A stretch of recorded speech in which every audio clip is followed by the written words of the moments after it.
Hello, everyone, and welcome to episode 99 of the Minimalist Educator podcast. Christine, how did we get here?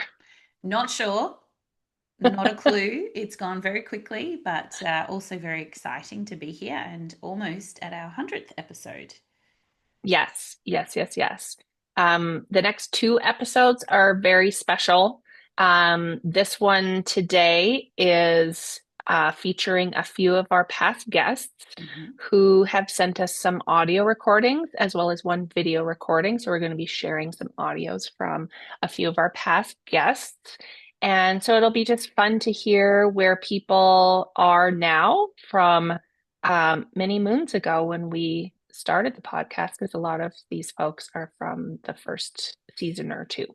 Yeah, So, got some good shall we updates begin? for us. Yeah, Yes, yeah. All right. We're going to start with Dr. Krista Leh. absolutely. Hi, I'm Dr. Krista Leh, founder of Resonance Education and the guest on episodes 18 and 71 of the Minimalist Educator podcast. Here are two powerful reminders from those episodes. The first, SEL isn't a program. It's who you are and how you show up every day. It's most effective when caring adults provide opportunities for students to discuss, co-create, practice, and reflect on these essential life skills. And it's not something that educators are meant to do alone. When a teacher focuses on what feels authentic within their instructional practices and their classroom context, focusing on their students' SEL needs, something bigger happens. Together, we create a web of social emotional support and growth opportunities that no single lesson or initiative could ever accomplish on its own. Congratulations to Tammy and Christine on 100 episodes of reminding educators that less pressure, more intention, and shared responsibility truly matter. Yes, all of that, all the Absolutely. time. Yeah, yeah. I think that's such a good reminder right now. We're just past the halfway point in the year as this podcast comes out. Actually, we're getting into that final quarter, actually, for many schools. And it's a rough time of year. So that's a really great reminder that we are working with people, young people and adults, right? Can't forget the adults. But we have to remember to just be human and not let the stress of all the parts of that year make us monsters, because that's how I've felt many years at that time of year where it's just really rough. Yeah. And I think the reminder that it's not a program is always a great one Mhm. because, yeah, you can have important lessons and units of work that you do that are helpful. But if you're not inhabiting it all day, every day in the way that you show up for the students, it's not going to be as effective, is it? If you like do No. one lesson about relationships are really important and this is how you promote healthy relationships, and then you're nasty to them for the rest of the day, Right. it's not going to have the Doesn't same quite impact. jive. No, Yeah. exactly. There's no synergy there. Exactly. Exactly. So, Yeah. yeah, that's a good Yeah, reminder from Krista. it is. Who have we got All next? right. Who's up next? I forget. Let's go to Julia. Yeah. Ooh, brain science. Oh, excellent. Julia Skolnik. Here we go. Hey, minimalist educators. This is Julia Skolnik from Professional Learning Partnerships. Thank you so much for having me back on to celebrate your 100th episode. That is so exciting. So, you all asked me to think about what I've noticed in my work since we last spoke about brain science on your podcast. And I think I continue to value this skill of focusing on less because our world and our jobs and our families keep piling on more and more. So the tendency is to want to do more and meet those expectations. But I find now more than ever, it's so important to just stay small and stay focused on what matters most. So, two things I've come across since I spoke to you last. One was a great book called The Power of Mattering by Zach Mercurio. And that book is all about how people fundamentally want to feel significant and important. And if we can make that happen for people, so many great things come out of that.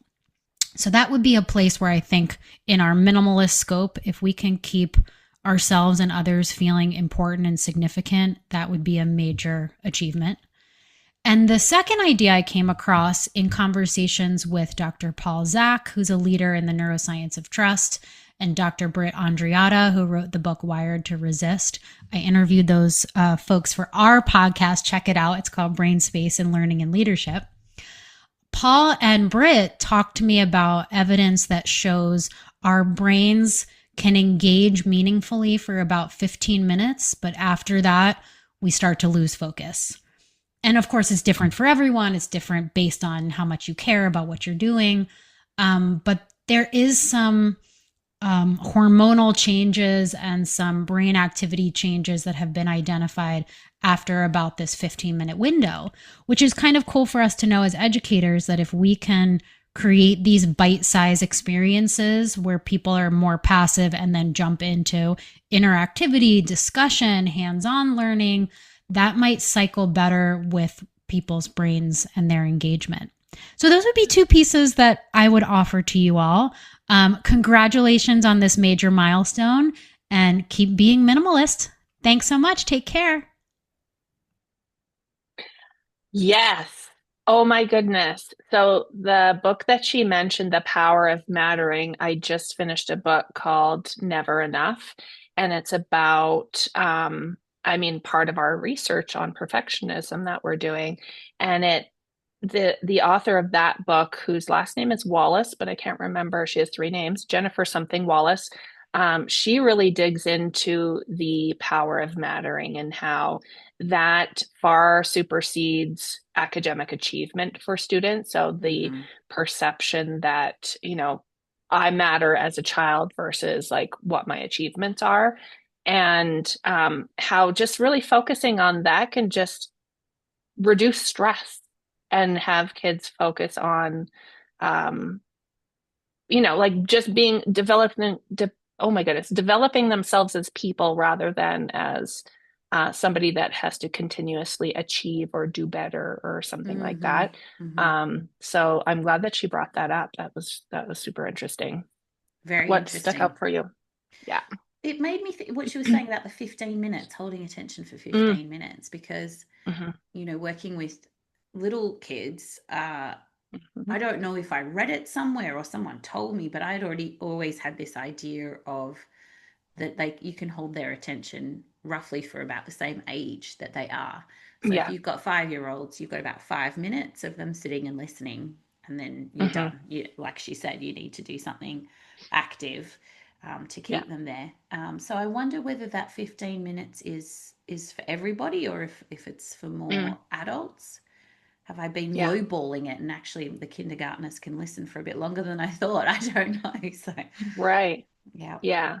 I think, and it might be dependent on what the content is too, right? Because sometimes the 5 minutes for the littles seems like that's it, but then other times you can hold them there a little bit longer. I think too that the 15 minutes kind of coincides with those techniques like the Pomodoro effect, where you work for like 25-ish minutes and then you take a few minute break. So maybe it's like a range, like 15 minutes is, or not a range, average or something. Like maybe 15 minutes is kind of like the sweet spot. But depending on, who you are and what it is that you're studying, because sometimes we can really tune in for longer periods of time if something's super interesting versus if it's not as interesting. So that was a really interesting point too, for sure. For sure. Yes. And I think what she was saying there, obviously I haven't read the book Mattering yet. I'd love to check it out. But just thinking about, how many stories you hear of people who can remember certain teachers they had along the way because for exactly that reason, like I felt like I was important to that teacher and I mattered to that teacher. So it seems like it would be intuitively very correct. Yeah. Yeah. Just from the Yeah. title. Just from the title. Yeah. Yeah, for sure. It's super interesting. And it made me, when we were listening to Julie, I was adding that book to my Amazon card just so I would Nice. remember. Um, but yeah, just speaking to that, we remember how people will make us feel versus the test that they gave us, or whatever the assignment was. And that very much rings true, I think, for so many people.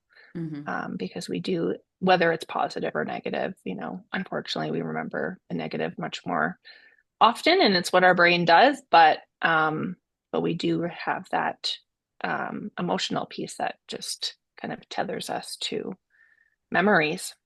That was a Absolutely. great one too. Yes, good to hear from Alrighty. Julia. Who have we got next here? Oh, it's Michelle. Okay, love Michelle. Okay, Michelle Ogden, let's go.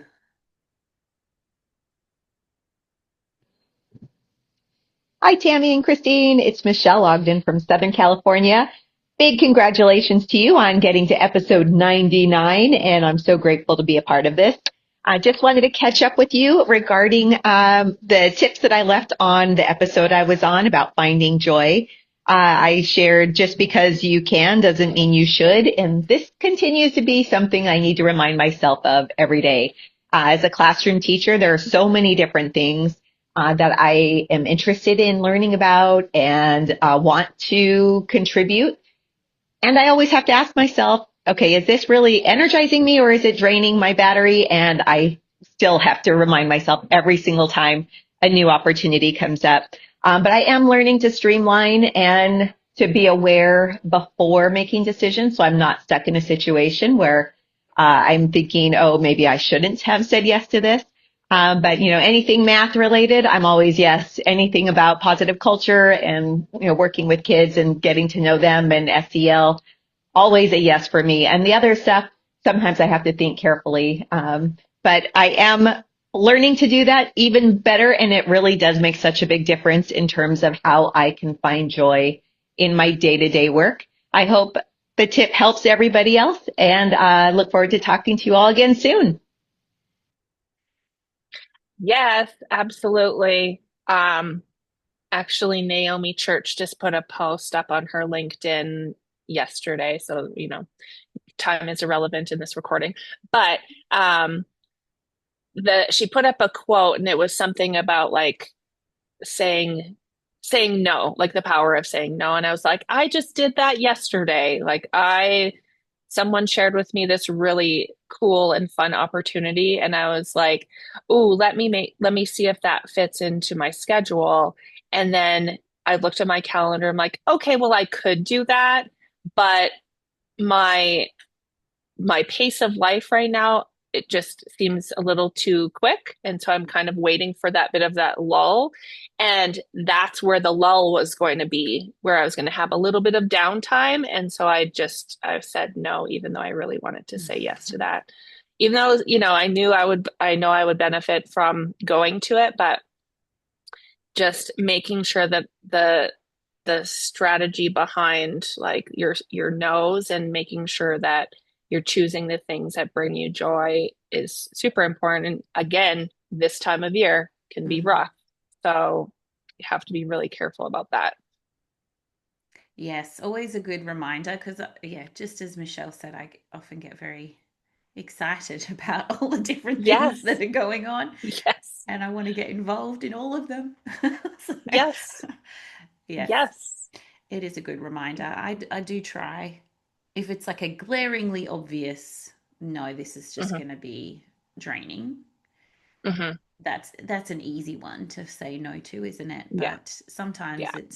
it sounds like it could be energizing and fun and bring you Hmm. joy, but you have to Hmm. kind of look down the line a little bit maybe and sort of say Yeah. this might be fun once or twice, but is it going to be in months time when I'm still committed and still helping out with something? So Right. it depends what Yes. it is, right? Definitely. Yeah, Definitely true. Thanks to Michelle for that one. Should we jump over to a video that we got from Allie? that'd be great. All right.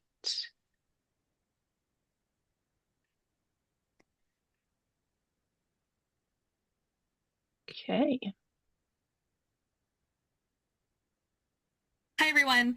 My name is Allie Rodman. I am the founder and chief learning officer at The Learning Loop, and I'm super excited to be invited to contribute to this 99th episode of the Minimalist Educator podcast. It's crazy to think that I was a guest back on episode 11 when we talked about the value of systems and the importance of scheduling time for yourself for that rest and recovery amid all of the other busyness in our day-to-day schedule. Since that episode, I have been working with educators to think even more deeply about what that looks like beyond just blocking out time on our calendars. One of the most interesting developments in this work has been considering the role of AI as we develop these systems for ourselves. Whether it be setting goals around the amount of time or how frequently you want to walk or get to the gym each week, or thinking about how many minutes or how many pages you want to read in your favorite books for the coming year. Working with different chatbots as a thought partner has helped to accelerate progress of so many educators as they think about carving out that time for themselves. The more information that you can provide around your goals, who you want to connect with, and how you are going to make sure that you are making yourself whole in those circles of being, doing, and relating can help ensure that as you continue to take care of our students and take care of one another, you're also making time to take care of yourself. Yes. Absolutely. Yes. I think probably many of us can relate to having our personalized chat bot help us out with a lot of things. Maybe even naming your chat bot. Mine has a name, and I feel like I feel like that just makes the experience even more personalized, right? Like it's funny how you put some information about your work in there and what your goals are. And then, so mine is called Denzel. And then Denzel is just like, hey, this is great for you. Or like, have you thought about this? And so, yeah, there's just so many things I've put in there that um, have helped me kind of streamline my thinking or figured out how to organize something, whether it's a schedule or a piece of writing, that just saves that mental energy. Mm-hmm. So, yeah, definitely for efficiency, that has been helpful. For sure. I think it can be really helpful just to, as we've talked about with other guests as well, just take off some of that pressure of the workload. It can be very helpful. Mm-hmm. But if we can utilize it to, help us with habits we want to build and planning out our time so that we've got more balance, I think that's fantastic if we can use it for that way. Mm-hmm. Yeah, most definitely. I mean, we have to consider like how much more information are we putting out about ourselves.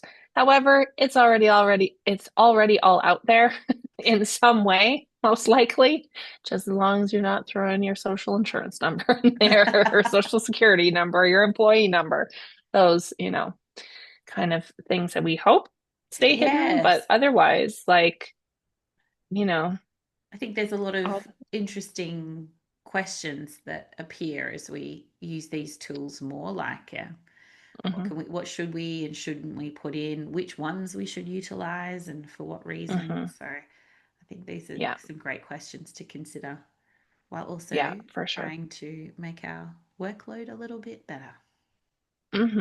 Absolutely. That was a good one. Thanks, Allie. That was nice to see Ali's face. Yes. All right, let's move on to Phil Echols. Yeah. Let's catch up with him.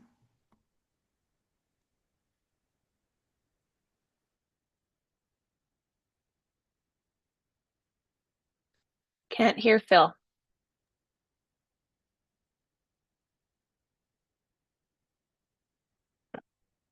Let's try that again. All right. It might have been because I was screen sharing, so I don't know if you have to change your setting again. Okay. Attempt number 2. Right. All right. Hi, everyone. I am grateful to reconnect and be a part of the celebration of growth and success of the Minimalist Podcast as we celebrate episode 100, celebrate a new season. It's just been a wonderful journey watching the growth and success and insights and community that's being built around all the things that are being shared and all of the insights that the guests have shared. And so I'm grateful to be back to share a little bit of where my thinking is since we were last together. And in the episode that I was a part of, we talked about people and protocols, and we talked about meetings, the importance of roles and finding balance in systems and in our meetings and in our teams. And something that has really stuck with me has been just a spirit of hopefulness. And I know that hope is not a strategy. And it's important to recognize that all things flow from our hopefulness in supporting groups. And so our mindsets guide our behaviors. And so whether we believe a group can or can't, we're right.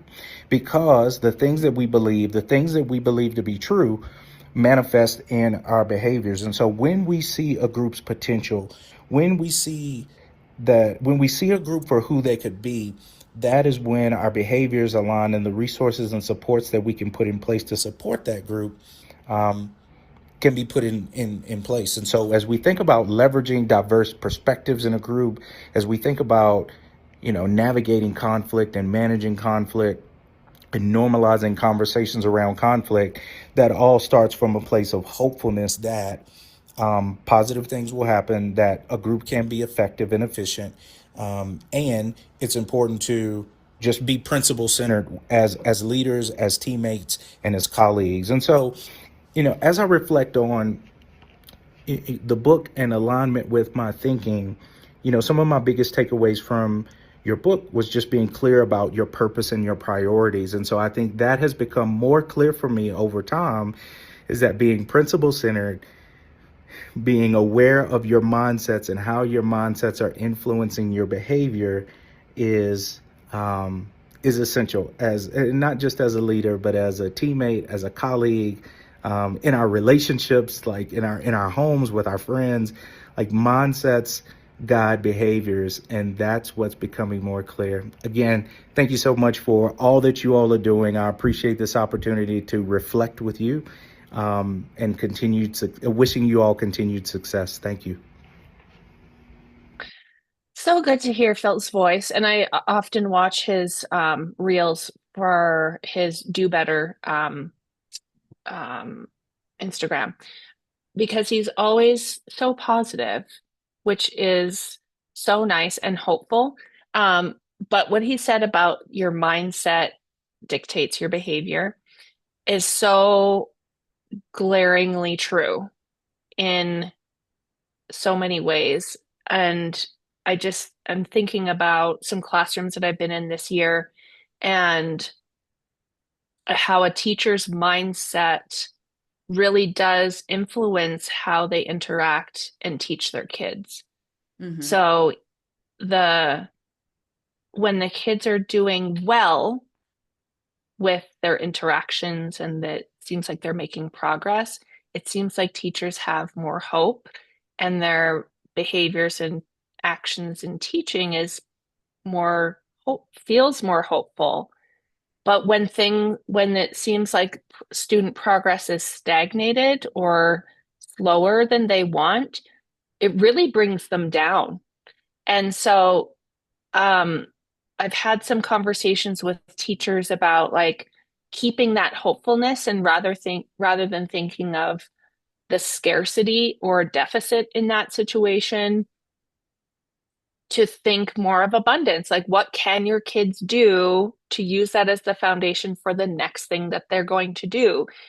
But it can feel so challenging. And so this was a great reminder about what we think and what we tell ourselves is what we believe, and that reflects in what we do.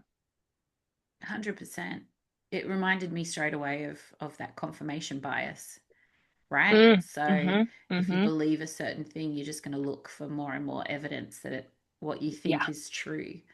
And Yeah. 100% what you were saying there about the teacher's mindset, but I think it's also about things like new initiatives.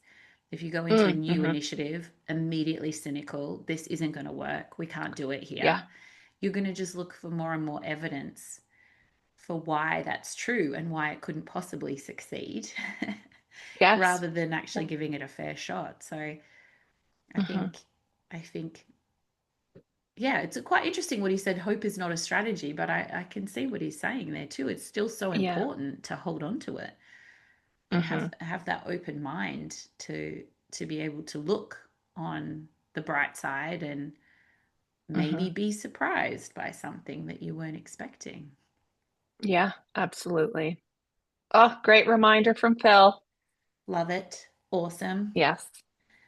Okay, and we have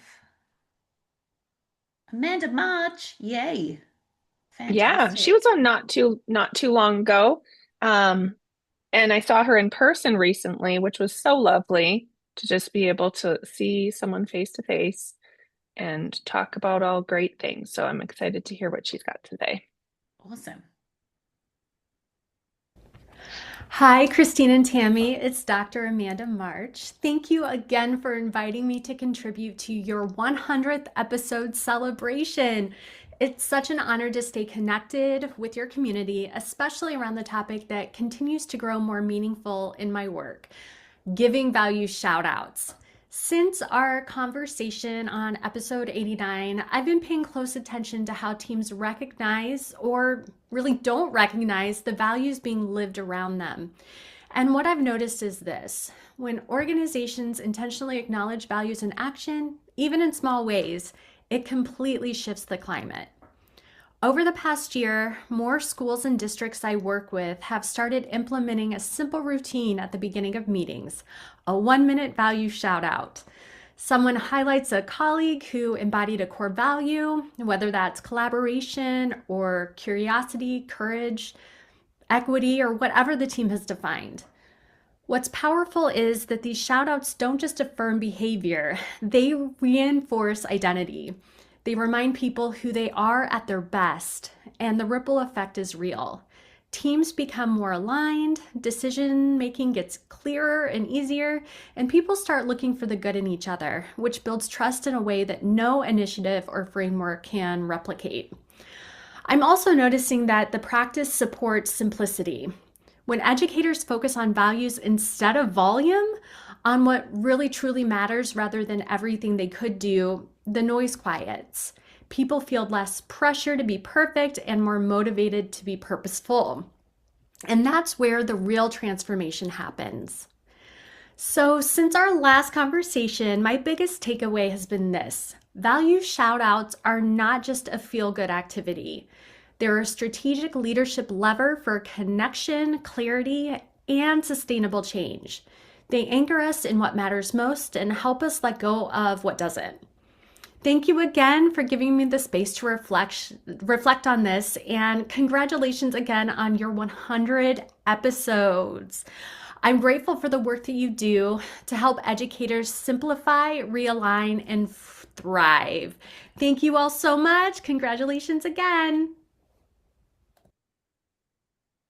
I love the intentional value shout out as a meeting opener because I know, we used to do icebreakers and now it's connectors and, it's still sort of the same thing, but not quite. Um, but it's a great way to connect with people and get people focused in on the meeting so that everybody's brain space is really in what they value. So yeah, I appreciate that. Absolutely. It reminded me a little bit too of I'm terrible for remembering where I saw things or who said it. Yeah. Like, sorry, everybody. But no, I remember reading about leadership, and it Mhm. was talking about how every leader will have different strengths. And it's actually quite foolish to try and be strong in every area of leadership Mm, because it's not possible. mhm, And if you try for strength in every area, the best you're going to mhm. achieve is like average, right? So Yeah. if you actually focus in on a few strengths, Yeah. then you will be like held up for having those wonderful strengths, and you can, not worry as much about things that aren't your strengths. And that Hmm. really jumped into my mind there when she was talking, because if you have that sense of your identity as a community identity around your values, and you can really lean into those and make those your strengths, and Yeah. make sure that you're seeing it everywhere around you, then you can really, Hmm. you know, embrace that. I think that would be Yeah. awesome. It would be wonderful. Seriously. Wonderful. Because we do, It's we such do a in great. schools try and do everything. We try and do Hmm. everything for everyone, be everything for Yeah. everyone, and Yeah. it you You just can't. you can't possibly succeed. No. Right. That was great. Good message from Amanda. Love her. I think we have one more from Alina. We have Alina. All Here we go, right. Alina. Strong communication is key in our work with students and their families. We continue to live in a world where our communication channels are flooded with way too much information, and determining how to weed out all that noise can really be a bit much. Our important messages might be lost or misconstrued in the way they're read or heard. And we're learning that less is more. And what I mean by that is not less communication, but less words in your message, less fluff. During the time since the episode on navigating the art of parent-teacher collaboration, I've personally begun using AI more frequently as a tool to refine my messaging. Not only tone, but the objective, and really just the length of it. By simplifying this process, our parents and families will be given clear messages, which is intended to not only be more accessible, but also to provide an open space for their input and participation in the communication. Parent-teacher communication, it's supposed to be two-way. And we only have control over our side. And so creating a message that is clear and purposeful opens up a safe space for those conversations to take place back and forth. We want our parents to also be able to share their thinking and to provide their input. And by giving a structure, if you will, or a framework by the way that we communicate with them, then we can get successful communication coming back the other way.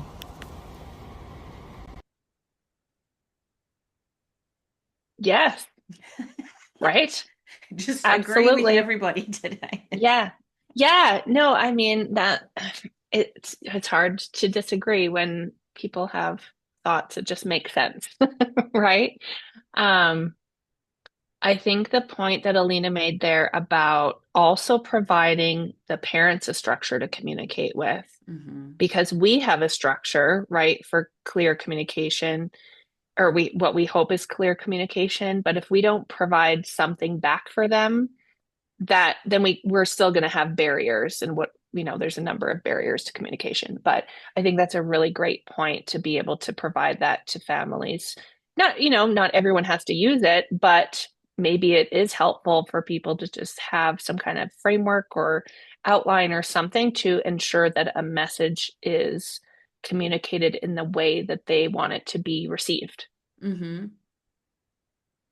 Absolutely. I thought that was quite interesting that AI came up again then Yeah. as a tool to support our work. So Mm-hmm. very indicative of what we're utilizing in our work at the moment. Yeah, for sure. I know in our second book, when we were talking about communications in general, and then also with families, um, I don't think we mentioned AI at all, purposefully. Right? Like I mean, it's a great tool to use, and it's another place where I too will be like, okay, these are all my words. Can you just make this concise for me so that my point is very clear? Mm-hmm. And I think it's a great tool to use to ensure that the tone is not getting misconstrued, or, there's just too many distractors in there. So, Yeah, I yeah, think the I tone agree. one is quite a useful one, Mm-hmm. because so often, still, I'm amazed that people send emails when they're angry. It still amazes me. Oh, I'm like, yeah. how are we in this year of our lives and you haven't learned to Yeah. walk away from the computer and come back when you're feeling calmer? Right. But if you, Yeah. if you are responding and you can feel that you're still not happy about a situation, my goodness, Mm-hmm. what an easy way to just ensure that you're not going to escalate any problems and just run Yeah. it through. Yeah. Yes, exactly. But just the whole pausing is like, it's easy to just mark it unread and come back to close your laptop or close your screen down and just leave it be for a little bit. Yeah. Yeah. Yeah. Still amazing. Yes, it is. It is. It is. This has been a fun episode to listen to these recaps from folks, and just kind of hear back what messages were, see where people are at, things that have kind of come up in their work since we last spoke to people, and just to hear their voices again. It's I know, always it's nice been to hear lovely. those. It's Yeah, been great. yeah. And I know this is a bit of a longer episode for our listeners, but I think it's well worth the listen to revisit some of the messages from our guests over the last few seasons. And give you a tiny little taster of what to expect for the 100th episode as well. Mm-hmm. Yeah. Yes, yes, yes. That is a special one. And I had lots of fun recording that one. So I'm Oh, yeah. excited for these couple of episodes. I mean, I love talking to all the people that we've had and when we have our own discussions, but 99 and 100 are really special for us. So Very much so. we're excited to get them out there. Yeah. Well, thanks so much, Christine, for just the reflection review and the listening party that we just had. Mm-hmm. And yeah, our listeners can join us next week for our special 100th episode. Can't wait.